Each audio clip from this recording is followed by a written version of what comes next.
Hari ini kita tengok yang ini kereta Proton X70 tahun 2020 1.8 spek premium. So boleh tengok sini dia punya cat memang original, color kelabu, depan sarung dengan lampu semua masih cantik kilat lagi Okey, sini dia punya sport rim original 19 inci. Cuma dia punya bunga tayar sudah jadi nipis. Kalau korang beli kena tukarlah.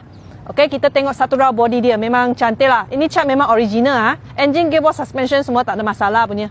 Okey, lagi ini premium specs. Jadi dia ada power boot.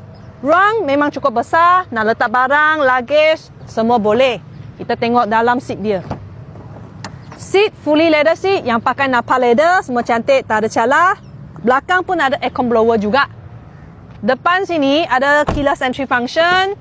Power seat untuk driver side dengan passenger side dua-dua pun ada. Okey, seat semua cantik lah. Tengah pun ada original touchscreen monitor. Lagi ni kereta dia ada eco mode, sport mode, 360 degree camera, multifunction steering, auto cruise system semua ada lah.